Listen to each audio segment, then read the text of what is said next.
and I've been very lucky.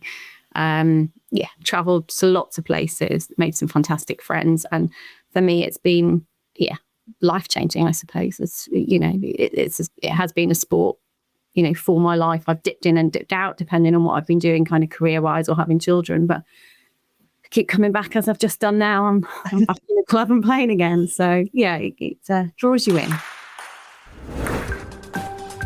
Hello everybody, and welcome back to Serving Up Trouble. This is the podcast all about women's table tennis, and guess what, guys? This is our 10th episode. I can't believe it. We've been going officially for 10 weeks. If you've been here since the beginning, thank you so much for listening. A lot of work goes into creating these podcasts, so I'm just thrilled that people have stuck with us, that people are still listening to all of the great interviews that we've had, and there's still more to come. So buckle up, we're still not finished yet, but this is officially our 10-week anniversary, so thank you for sticking with us. My name is Chloe, I'm your host, and my adventures in table tennis this week, it's been all about the footwork, the horrible footwork exercises. I am not the fittest human, and I've been trying to put myself through the ringer a little bit doing some footwork exercises, and you know what, I think more than anything else, footwork drills are the thing that prepares me for a match more than anything, because it just really sharpens me. It really helps me to know what a good shot feels like. I feel like table tennis players will understand what that means. It's like when something goes correct, when you know that your form's correct, when you know that you've brushed the ball correctly, it all feels right. So I've been trying to kind of lock into that feeling of this feels right in the drill, and then taking that back to matches. I'm currently trying to prepare for the Nottingham 4-star, senior 4-star. I'm going to be playing in the banded women's band 4 and band 3 events. So I'm a little bit scared. I think there's going to be some really tough matches, but I'm so looking forward to it. I've not played in a 4-star in a long time, and this is a real step up for me in terms of what I've been playing since I came back. So I'm so excited, and I hope I'll see some of you there. If I meet you at the Nottingham 4-star and you listen to the podcast, come say hi. I've got some stickers, so if anyone wants a sticker, please come and say hello and get a sticker. My guest this week is a Commonwealth Bronze medalist in the women's doubles, and she's a coach and a national champion for Team Wales. It's Natasha Hurd. I was really keen to talk to Natasha about her Commonwealth experience, about Team Wales and the successes that they've had, especially for the women in recent times. But also we got to talk about doubles and about how we can maybe prepare more for doubles. And we're able to talk a little bit about the development of table tennis in other countries, especially France. Natasha has lived abroad in different places, and I think it's just really interesting to get her insight into what we could be doing differently in the UK to try and boost the sport, to try and get more people playing, and especially get more girls playing and staying within the sport. So I think she had some really interesting points to make. I'm really excited for you to hear this episode. So without any further ado, Natasha Hurd, everybody. Welcome to the podcast. Thank you very much. Thank you for having me. See how we go. And thank you very much. I think it's a brilliant idea. So how did table tennis kind of start for you? Because I remember you saying a while ago that you're from a table tennis family as well. I think there's a few people that come from like a table tennis family. So your parents played, didn't they? Yeah, I started because my dad played and he kind of had the streak playing when I was very small. So I can remember certainly the neighbours on both sides. I was in the team with them when I was about 8 or 9 in the local league, playing at the local cricket club. Dad was the table tennis kind of lead in our family, but mum started to play just so she could spend a bit more time, I think, with her husband and her daughter. Kind of came from dad really, and now I'm quite lucky that Larry has taken it on and she's playing as well, so still involved, and I've just started playing again after quite a few years off, but with our recent move to France, I thought it would be quite nice to kind of get out there and meet some people. So I'm back playing as well, so that's quite nice. That's really great. Have you noticed, with your parents playing and Larry playing as well, have you got similarities in your game between all of you? Have you noticed that there's any No, not at all. My dad was a defender with long pimples. I just stand at the table really. I'm more of a kind of blocker. I've got short pimples on my backhand now. We'll open up, we'll do a bit of spin, but yeah, kind of predominantly I would be at the table. And then Larry is kind of, I would say, yeah, spins both sides. So 3 completely different players, 3 completely different styles. That's great because you sometimes when you've got like you've been trained by your parents, they'll kind of train you in their style or with their like rubbers and things like that. So how did your like table tennis begin then? Who were the coaches that were around at that time when you were young, kind of coming up through the clubs? Do you remember who your kind of first coach was? Yeah, well, going back quite a while, but so Dad introduced me and probably played local league with Dad and kind of the neighbours for a little while, and then I grew up in North Wales, so I was invited to what was then the North Wales squad to train on a Friday night, and Len Elias was, I suppose, the leading coach at that point in North Wales, and he was fantastic, and I worked with him quite closely.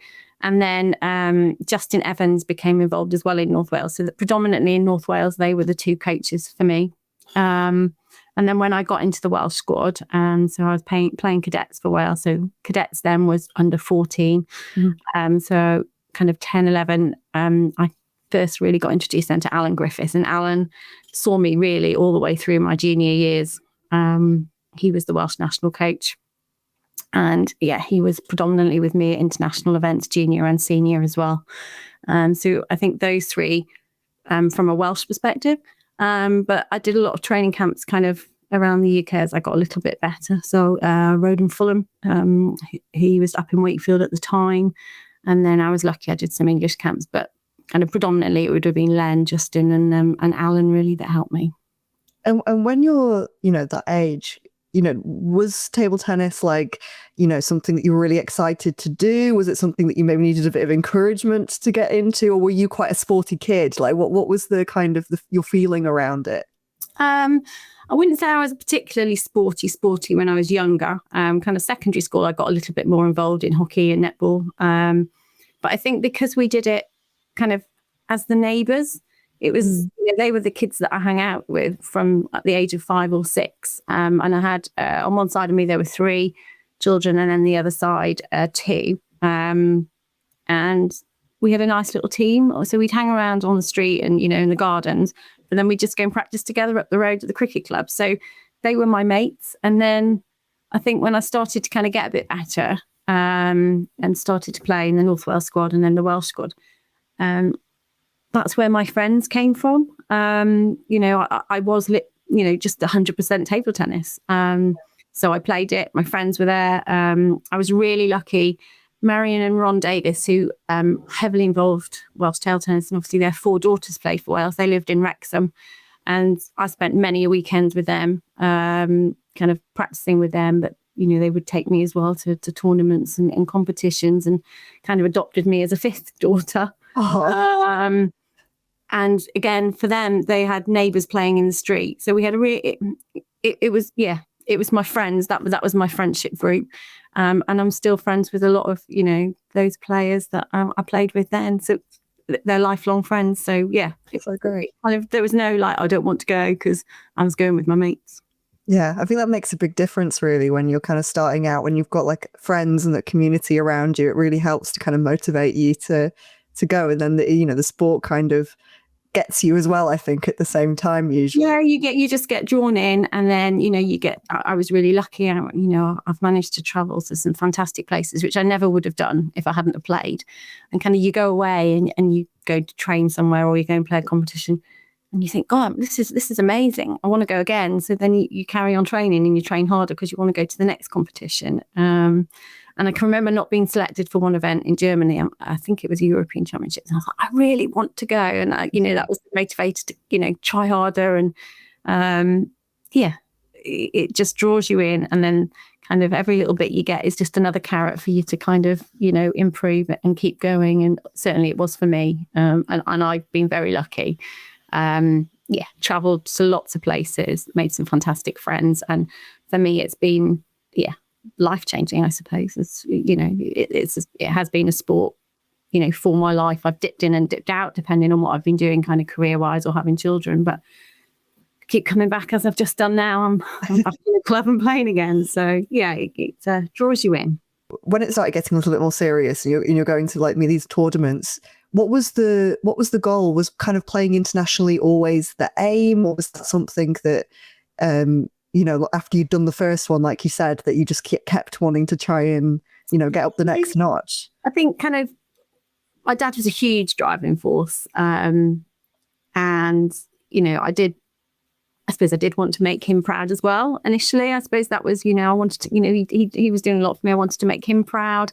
But then it came a little bit more about me then. And actually, I want that. I want that title, or I really want to have a go. I want to go away and, we'll see how far I can get. So I had little personal challenges, but they always would change as I progressed. I did really well in the UK. I played Commonwealths, and then I went into coaching. So my goals have always changed.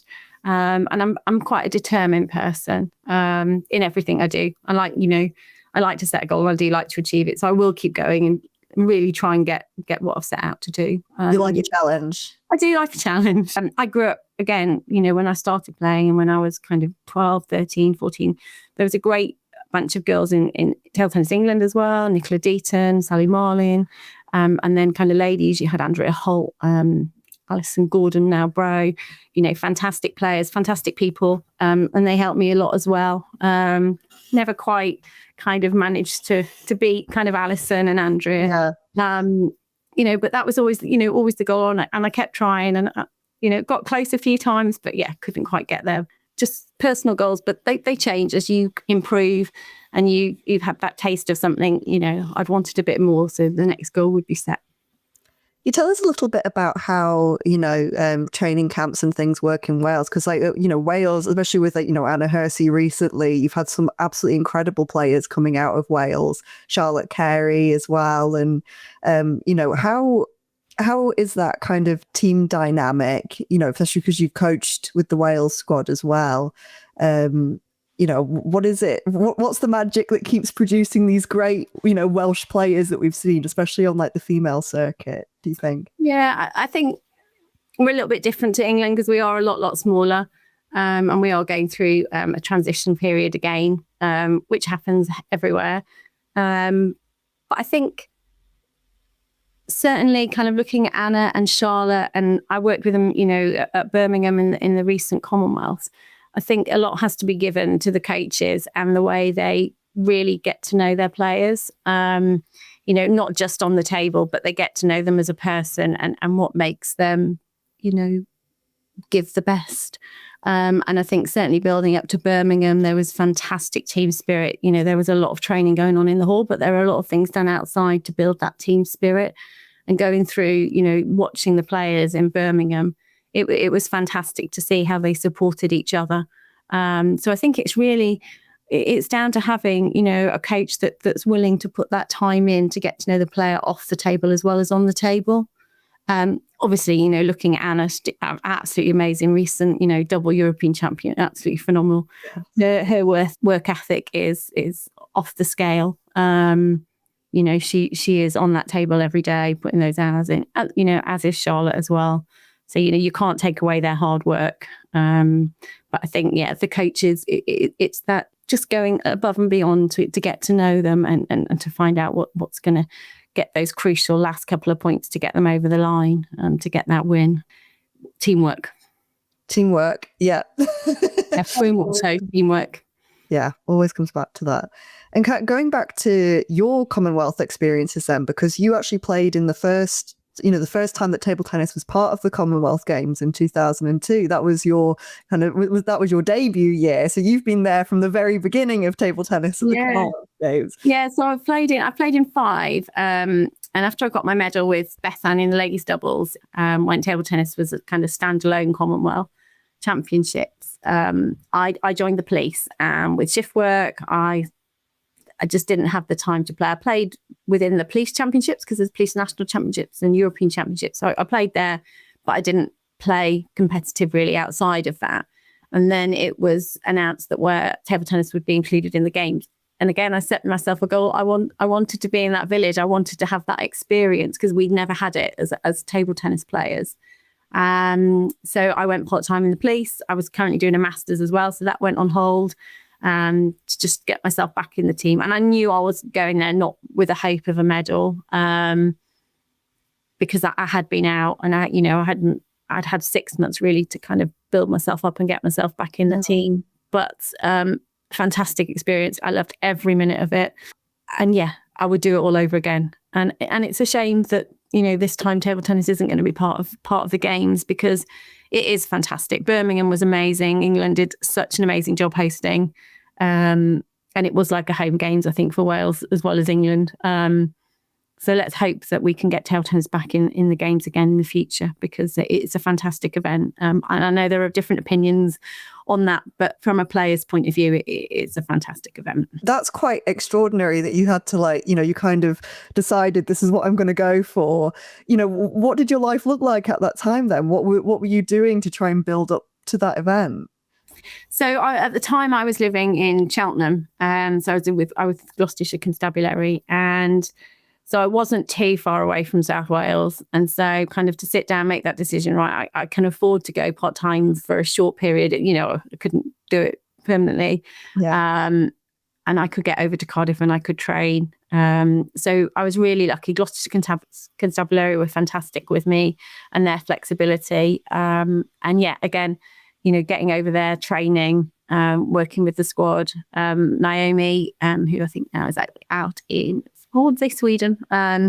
She was kind of leading the Welsh table tennis at that point, and from the female point of view, and just getting over to train with them, was just great to get back in. I did a few competitions, but yeah, just having that opportunity to go part-time and to actually get over to Cardiff and train was really good. Yeah, I mean, you kind of mentioned being part of the police, and when we did like a little call just to start out, you told me that there's actually like a table tennis community within the police, which I had no idea that this existed. Yeah, they've just had, I think last week, I think it finished probably Thursday, maybe Friday. They just had the National Police Championship, so they have that every year. So yeah, that goes on, and then there's also a European Championships that the UK send a team to. And there's players on the circuit that are still kind of playing those competitions and championships. So yeah, it's alive in the police as well. You took part in those like police championships and things. Yeah, yes, yeah. I was national champion a couple of times. Gloucestershire, we were quite strong actually. There was a couple of other players, so I think we took doubles as well. And I'm not going to say who, because obviously, but yeah, and we went away and played with the UK team. So yeah, it's fantastic. They're great games. It's everyone wants to win, and you all play hard, but you also party hard as well. Sure. Yeah, great events. Yeah, it's great how you find these like pockets of table tennis and places that you don't even know that it is. Like, communities kind of spring up in all sorts of, workplaces and things like that. I know there's a lot of workplaces that have started doing, table tennis competitions and things like that. So it's just like a great bonding thing as well as like a team. Yeah, and I think if you speak to most people, they've played at least once, whether they're on holiday, whether they're at work. But now you've got tables in the park. Certainly where I'm now living in France, there's tables everywhere. Obviously, the two LeBron brothers have made table tennis in France exceptionally exciting. And I just started coaching at the school that my son is attending over in Paris this week. And, even the kids there, the international students, they know who the two brothers are. So it's really nice to see that it's just there. It's everywhere. Even you go to the supermarket over there as well, and there are the two LeBron brothers. There's their picture. It's on another scale over there. But it's so nice to see from somebody that loves the sport that it's out there and people are playing. But certainly in the UK, I don't think you'll find many people that have never picked up a bat. That's very true. I mean, talking about your playing internationally and now living abroad and things like that, is there anything that you've noticed that clubs abroad do differently, or their like ethos around table tennis that you would like to see coming back, especially if in terms of women's, if there's anything that you see in terms of like women's development from your time internationally that you'd like to see kind of coming back into the UK? So really lucky when I was playing, I played in Paris. I would fly over at weekends when I was at university and play matches. And then as a parent, I've, lived in Belgium and now in France, and been involved a little bit with table tennis in both those countries. And I think certainly, that there's still not as many women as men. So, from the club experience that I've had in those two countries. But they're camps, summer holidays, there's a training camp available every single week of that summer holiday in most clubs, and they've got children starting at 4 and 5, and it's ball skills around the table, around table tennis. And then there's other stuff. They do a bit of cooking, they do a bit of painting, they go to the park. But from a real early age, they are getting those players on the table or working with a bat and ball and introducing them to table tennis. And I think that's something perhaps we need to look at in the UK. We're just a little bit later introducing table tennis to players. And I think, using Anna as an example, she was playing when she was very, very, very small, and maybe that's what, again, we need to kind of have a look at and see, can we change things?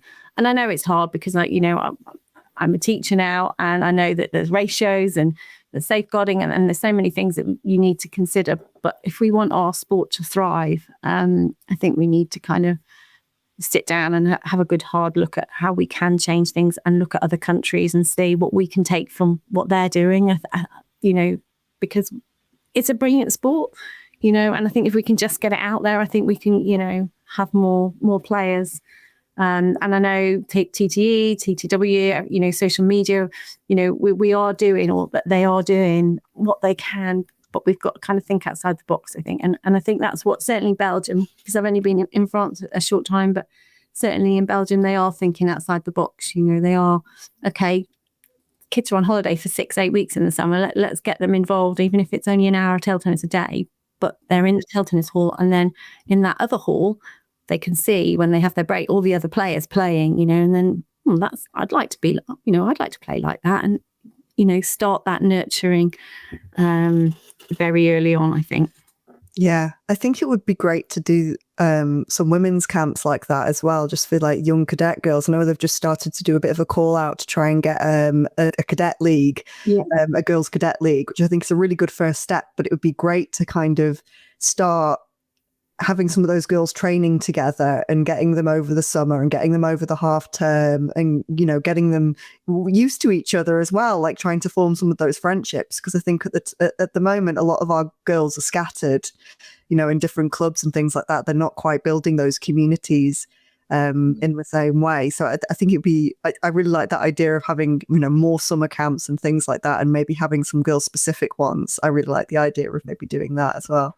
Yeah, and it's obviously, I've got Larry that's involved in table tennis, but before table tennis, she was hugely into football, and kind of middle school, so maybe year 8, year 9, she became like a football activator, they called it. And then she and a group of other girls went into the lower schools and primary schools in our local area to work with those kids and to get more girls playing football. And I just think perhaps, again, that's something we could look at. We lose a lot of girls during kind of A-levels, first year of university.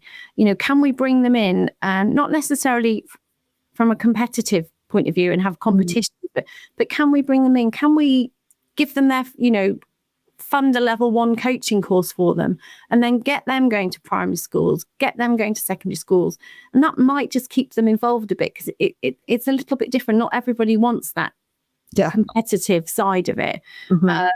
So to retain them, to keep them, let's get them involved in perhaps getting out into the community, into the brownies and the rainbows and the lower schools, and maybe a couple of weekends a year, like you say, perhaps do some training, maybe get a GB coach or a TTE coach to come in, give some tips, mentor them a little bit, maybe have a couple of hours training as well, but kind of really get them out there and giving them that kind of, just an outlet away from their studies. So, not a huge commitment, but keeping them involved And then, hopefully they will keep coming back, but also they might bring, younger children into the game as well, younger girls into the game. That's just off the top of your head. But, I think, just look outside the box. I think, we can do it. It's just thinking about ideas and how different we can approach things. And obviously yourself, you're obviously involved and loving like the production of different things like that. But, there are other girls out there that are doing their A-levels. They might be doing business studies or want to go into media or marketing.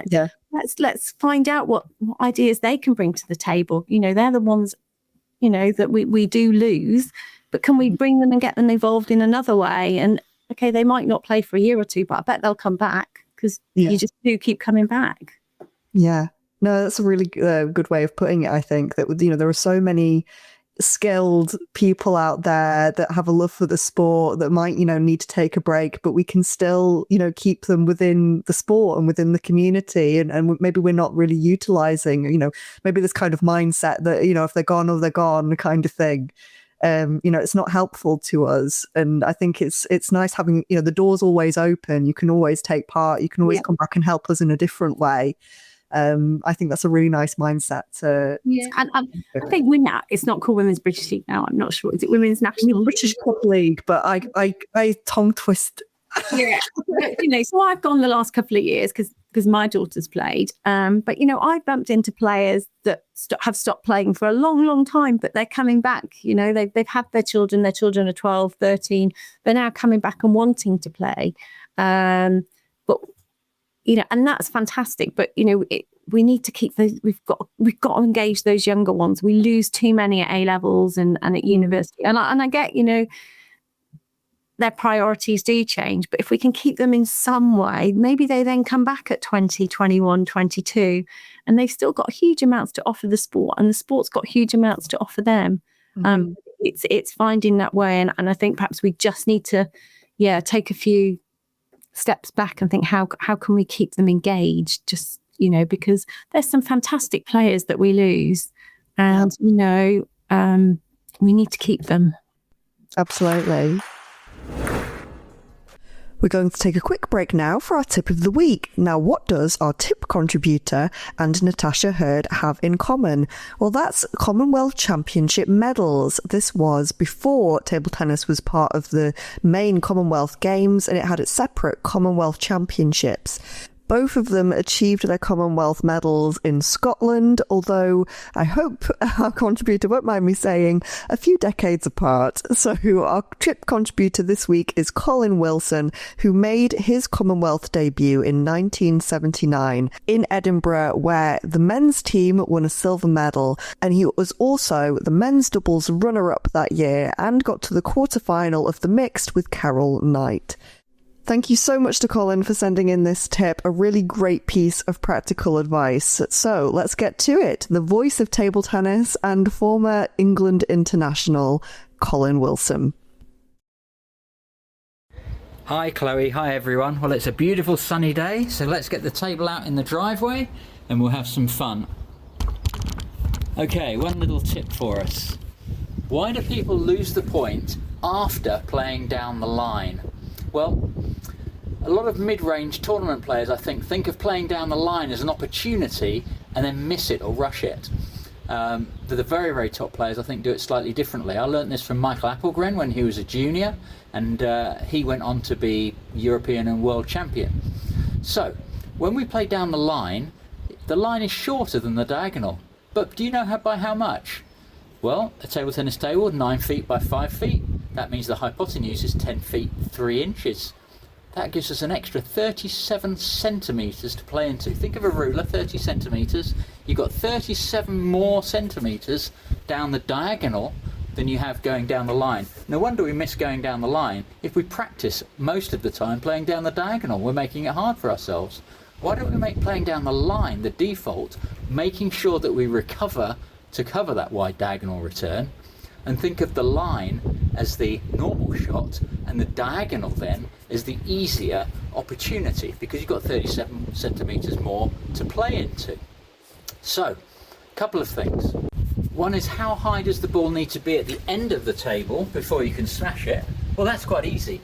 If it's no centimetres at the other end above the table, or rather no inches, let's say, say 6 inches, anything more than 12 inches at this end of the table is high enough to smash, whether you're playing with pimples, long, short, sandpaper, short pimples, hard bat, fast rubbers, anything more than 12 inches high, you can just smash it. When it's less than that, if you're going to play very, very fast, obviously you need topspin to act like an upside down aeroplane wing on the ball to make the ball dip onto the table. So, at what point must you hit the ball? I see lots of players taking the ball late and then playing down the line. That means they're taking their time, they've got to lift it, they're giving the other person more time, and there's much less threat. So when is the optimal time to hit the ball to give us the biggest space over the net to hit into? In other words, the greatest margin of error. Now, just about every coaching manual ever written says top of the bounce, and our coaches have taught us that. It's never, ever true. If you want to play with the maximum margin over the net to play into, to bring the ball down before it goes off the end of the table, when you're playing down the line with 37 less centimetres than the diagonal to play into, that point is always, draw it out from the side and do the geometry, is always before the top of the bounce. So practice playing before the top of the bounce, not a lot before, but a little bit before, and catch the arc of the ball as it's tangent to being the end of to the end of the table at no centimetres high. So by getting the timing absolutely right and practicing the lines a lot, and then thinking of the diagonal as a great opportunity, you might do even better. Thank you, Colin. What a great tip. And I think a really good one for the maths bods out there as well. But let's get back to my interview with Natasha Hurd. And how did you find the transition from, like being a player into being a coach? Were there any kind of fresh challenges that kind of came up with mentoring a team instead of, being on the table? And did it make you look at things a little bit differently for how to try and engage the young girls that you were, coaching with? I think I was really lucky with my coaches, that they were, they gave me a really good base to kind of move into a coaching role. It's hard when you're coaching your own child because you have huge emotions, but I actually find it really hard as well coaching the other players, because I still want them to do really well. I still want them to win. Inside I get very, come on. And it's, on the table, you're in control. And then as the coach, you're sat there and you only have a short amount of time to kind of talk, find out, how you're going to kind of turn the game around. And I think initially when I started out coaching, I'd be like, right, perhaps we need to be doing this or, but now, kind of working with the players, it's talking to them, and you've only got a small space time, what's working for you, what can we, and I think that was a big thing for me, and that was a learning curve for me. But I think it's really important, for their own development that they're involved in that, in that conversation. But I think so that was the biggest change for me, because I really wanted everybody to win, and you're sitting in the corner, you think, why aren't they doing this? Yeah, and that's great, tell them, and perhaps they can turn the game around, but you don't always have a coach in your corner, and you've got to develop that player. Even though you want them to win, you've also got to be thinking of the long-term development as well. So I think for me, that was kind of going into a coaching role rather than just kind of sitting with your teammate and trying to go, right, you need to do this, you need to do this. It was right, actually, no, to develop this player, they've got to be able to recognise as well what they need to do, what they need to change. But yeah, I love it. I still get very emotional in a corner, and I'll always say to a player now, look, do you want me to be quiet? Do you like a lot of clapping? What do you want? Because, everybody's different. And you learn that. And some players just want the odd little, clap, and that's absolutely fine. Whereas some players want you kind of quite vocal in that corner. So I think it's just talking to your player, I think has kind of been the key for me. And I'm not, and I'm not going to, in the corner, I'm not very technical. I'm not going to sit there and go, right, we need to be doing that. Yeah, I might say, the bat angle, or, but that's something that, needs to be worked on more outside that game, and I'm more, I think I'm more a motivating coach in the corner rather than that technical, unless it's very obvious that something needs to be changed. Yeah. Do you find it easy watching Lowry's matches, or is that no? And I think when we started, you said, about playing styles. We are so different, and sometimes they go, "Why are you doing that?" Because I wouldn't do that, but she's a completely different player to me. And so again, when she started, it was Dad that went with her as well, rather than me, because she didn't really want people to know that I was mum, and she, and that's absolutely fine. I just wanted her to play, and so she would go with Dad. And it's only more recently that I go to some competitions with her, and I'll sit in her corner. But yeah, it is hard, because I'll be like, "Oh, why are you doing that?" Because I wouldn't do that. But yeah, she hasn't got short pimples on her back end, and she's going to tops me. I'm not going to be, So it is hard. But again, I've learned I have to stay calm with her, because if I'm not calm, she's not calm, and that doesn't help either. So yeah. And she's had some really good successes recently as well. I was going to ask about, Cleveland 4-star, and I was umpiring at Bahrain when she did the friendship doubles, and it was just really fun watching her play, because she's such a great personality as well. I really got on with Lowry. She's doing well. She's really motivated, and she loves the table tennis. She loves the football.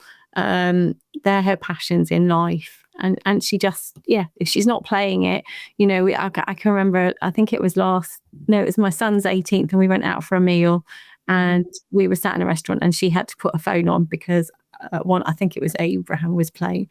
Got to watch my friend playing, at the final, or, so it is for her. She loves the table tennis. She loves the friends.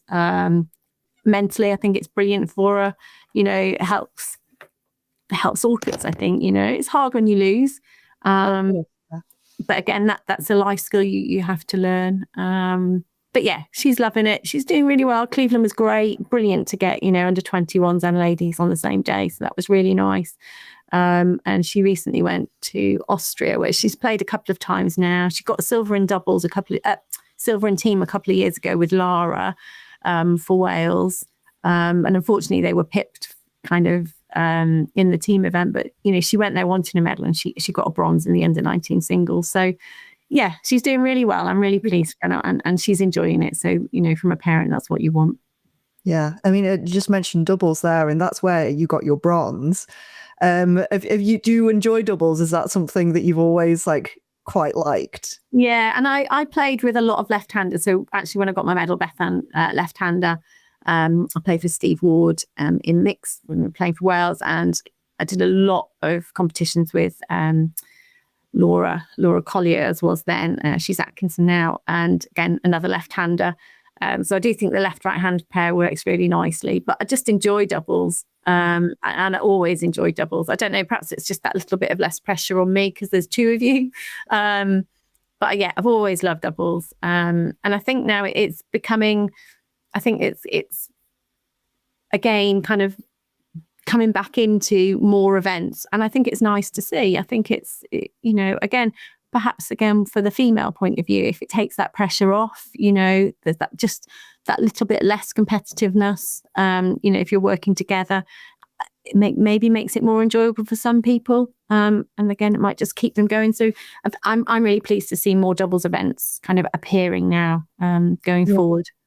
It's interesting you say that as well, because I think on a club level that practicing doubles is actually something that we don't do enough of. So I want to ask, have you got any tips or good drills that you can recommend for, players that young players that might want to start practicing doubles, or any good tips for how they might improve that dynamic? Yeah, I think communication. You've got to be talking to your partner. And I think, when you're serving, your partner's got to know what you're serving. And even sometimes if you're receiving, you can have that conversation. I'm actually going to go wide here, or I'm going to flick this, or I'm going to try and roll it. Or, I think communication is the key in doubles. And I think perhaps, and, for a long time, people were just playing and they weren't talking to each other, and they were just serving, and they, but you can set yourself up. And I think in the practice hall, what you do in practice, the more you do it, the more it becomes natural in a match. And I think, it's really important, play the doubles, because one, it can be a bit of fun, and it just, again, takes that pressure off. But two, going when you're going to the next level and you're going to be competing, start talking to each other, stop, working what works for you as a pairing. Because, there's lots of things to consider. They've got the playing styles and, you're finding out which partner works for you. But communication's definitely the key in doubles. Absolutely, yeah. I really love doubles. I love playing in doubles. I love watching, my favorite to watch is always the mixed doubles, because I just like seeing how the styles work with each other. I always find the combinations that you get on the table really interesting, especially watching nationals or something where it's this pairing's never been together or this pairing's never been together. Watch the players separately and what their style is. You're how is this going to work together? Yeah. And I think kind of mixed doubles for me was always really good fun.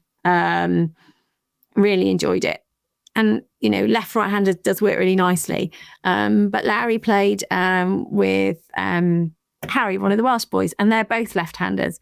And I was like, I really don't know how this is going to work. Two left-handers and there were some comical moments, I have to say, people jumping over each other, because it's really hard. Two left-handers, two right-handers, it seems to be okay. Two left-handers completely different, but it was they played really, really well, but there were some comical moments because, two left-handers. Yeah. It was a hard combo to have.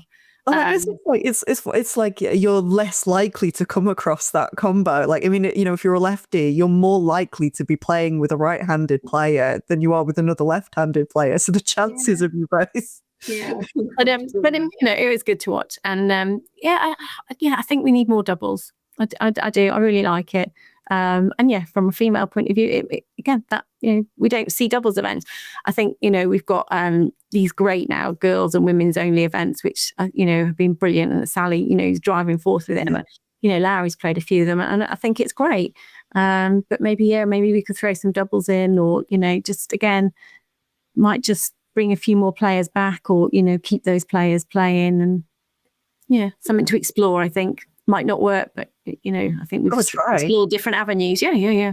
Absolutely. I mean, as a player and a coach, what would you say are some of the biggest barriers to girls kind of taking part in table tennis? What do you think stops us, or what do you think it is that why do we get that drop off in your? The drop off happens kind of A levels, university, really. And I don't know. I don't know what it is. Like all sports, table tennis is expensive. So there has to be a financial element to some people dropping out. Again, for some people, competitive sport, you play it, but you then get to a point you think, actually, do I want to be doing competitive sport?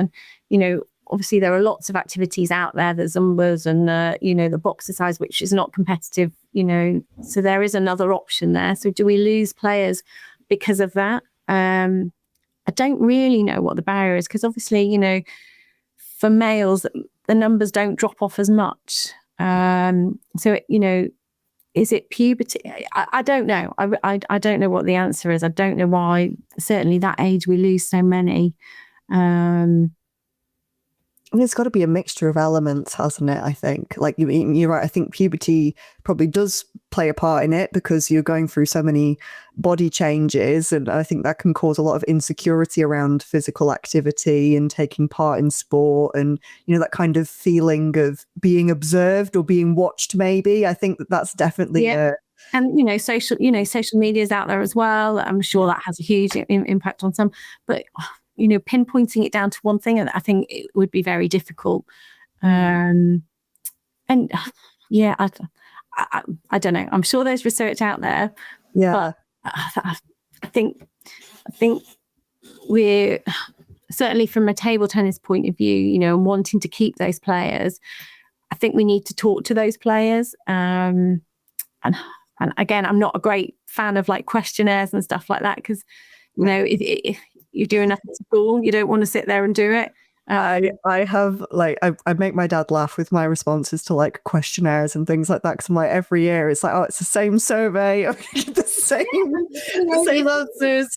You're sitting with your computer either for work, whether you're doing your uni work, and I know they do have their value, but maybe we need to be getting out and talking to these players, and maybe we've forgotten to talk to people how we talk to people, but I think we can get so much, certainly from those young players that are out there at the moment, that are kind of transitioning from school to uni and are not playing so much or not playing at all. Can we capture them and find out, what is it? Is there anything specific? Is there anything that, we can do as an organisation to kind of keep you involved? Or, is there something you'd be interested in? Ellie down in EBAT, he's, got Rebecca there as an apprenticeship. Yeah. Brilliant. Absolutely fantastic idea. Come on, let's tell Tennis Wales, tell Tennis England, let's look at that. Let's work with Ellie. What's he doing? Let's make more of those opportunities available for the girls. So, it's brilliant. Rebecca plays Women's British League with us, and, talking to her, she's absolutely loving it, So yeah, but again, something else. Let's explore that, and maybe let's get a few more of those up and running. We've got an episode coming up with Rebecca, so I'm definitely going to be asking her about the stuff that she does with EBAT and things like that, because it seems like a great system that they've got going on there, and she seems to be really enjoying it. Yeah, so. And she's doing a women's own, I see the women's own sessions and things like that. But what an opportunity for a table tennis player that keeps her involved. She was at that age and she'd gone over to play overseas, and she's come back now to do this apprenticeship. So she's offering her skills to other females, but she's still getting to carry on playing, So she's mixing that work and that playing, and and I know you can't do it for every player, but perhaps that's something that others, organisations like TTE and TTE can consider.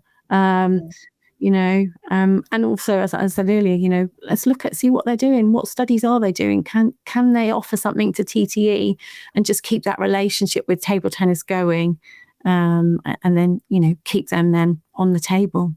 Yeah, I think definitely that communication about, what they're doing at school and how that might fit in with them keeping coming to the club, keeping playing and things like that. Because I think sometimes it almost seems like a war between the two, or like you have to give one up to do the other, instead of kind of making a schedule that would work a little bit for both. There has to be kind of a bit of compromise on both sides, I think, because I remember when I was doing my exams and things, that I always felt like, I can't go to table tennis because this is more important and I've got to get through this. But then at the same time, when I went to table tennis, it put me off a little bit, because people were saying, why aren't you playing more? Why are you not, why are you not improving? Why, and maybe that got in my head a little bit as well, that I felt like, oh, well, I'm actually only getting worse because I can't play as much. So what's the point in me playing at all?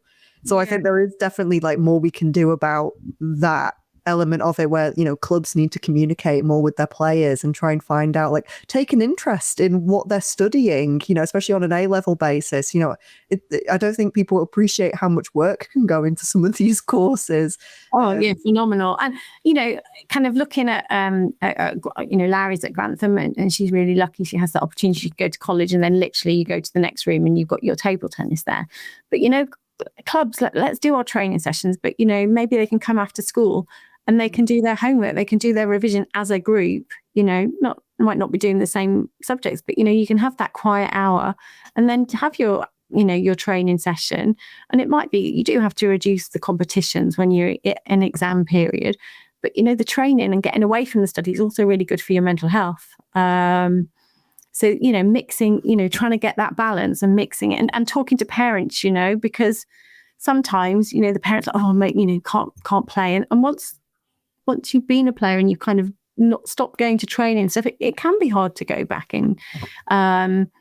So, yeah, I think promoting the mental health, we all know sport's good for mental health. But, just maybe marketing that a bit more as well around it, but yeah, keep playing. You don't have to play your competitions, which, do take all day. You can still come to training and maybe we can offer that quiet space for an hour's revision as well. Just, so they can have that time to do their schoolwork, but also, still keep playing. But lots of things to explore, I think, moving forward to keep those retention, figures in the right way rather than kind of spiraling out. But yeah. We're going to start wrapping up a little bit because we're getting there to the end of our time. But I wanted to ask you, like, as a player, what do you think is, what would you say was probably your proudest playing moment? If you've got like a moment that really stands out in your mind of like, oh, I played amazing. Like this was a time that you kind of felt at the top of your game.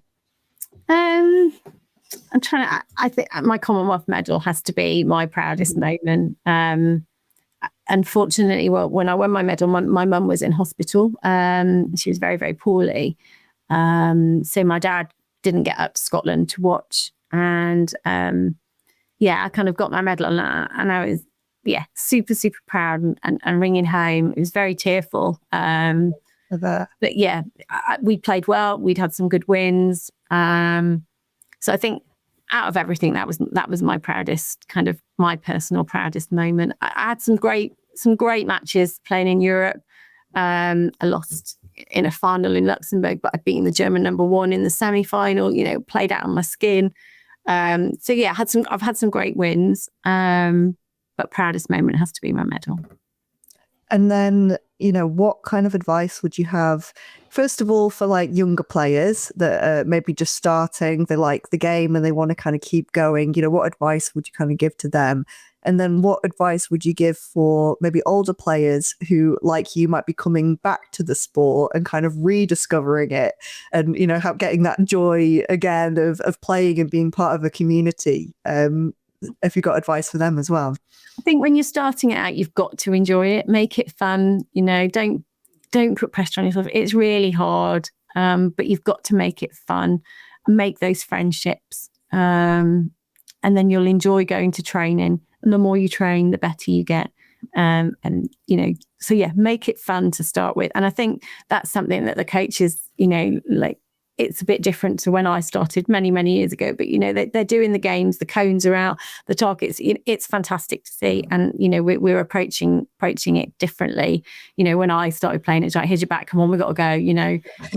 So I think the sport coaching has developed, and I think there's some fantastic stuff going on now. I follow it on social media, and it's great. So it's all about fun, and I think that's the most important thing when you're starting out, is that you enjoy it, because if you don't enjoy it, you're not going to carry on. Try and enjoy it, make those friends. For the older person like myself coming back, I didn't read it like that. It's fine. I'm very honest. I'm an older person coming back. I'm quite competitive.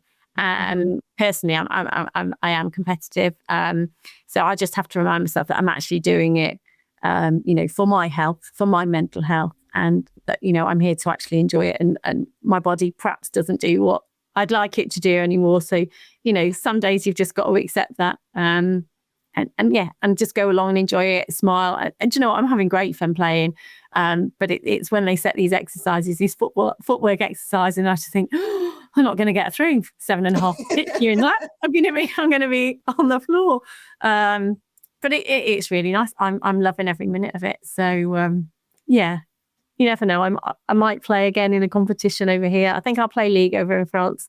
Whether I come back and play over here, I don't know, because there are some fantastic players now, and I am getting old. The bones are getting old. It'd be great to see. With too much pressure to have a mother-daughter team at WPL. Maybe. Well, I did ask Larry. I said, "Do you fancy playing doubles with me?" Not too keen. Oh no! Okay, I've been dumped. I'll keep. If you do, I'm convinced her. You'll have to let us know. Yeah. It'd be all right. She's quite spinny, and I'm at the table, but she's not very keen on playing with me. Maybe one day. Yeah, maybe we'll see. Carry it out. Right, I think that's the end of my questions. You've been brilliant. Thank you so much. Thank you for having me. And it's been nice. Nice to talk about table tennis. Thank you, Natasha. And that's it for this week's episode. But before we go, we've got to do our champion of the week. And the champion of the week this week is, drumroll please, Adriana Diaz. Adriana is 24 and from Puerto Rico, currently ranked 17 in the world at the time of recording. She has had higher rankings than 17. She is an all-round attacking player with 10 rubbers on both sides. Diaz has spent a lot of time training in China, visiting nearly every year from the age of 8 to train. At the end of 2020 and the start of 2021, she played in the Chinese Super League as part of an invitational team of global players. This season, Adriana is returning to the Pro Indian League, UTT, Ultimate Table Tennis, for Kolkata Thunderblades. I am a big fan of Adriana, and I hope that you guys are too. I will link a link to one of her matches in the description. Please go and follow her on Instagram as well. And that's it for this week's episode. If you're enjoying the podcast, please give us a review on Spotify and Apple Podcast and spread the word. Tell your friends, tell your club mates. It really helps this podcast to be able to keep going if we know that people are listening and enjoying it. Thank you for joining us for 10 weeks, and let's hope that there's many more weeks to come. See you next time. Bye.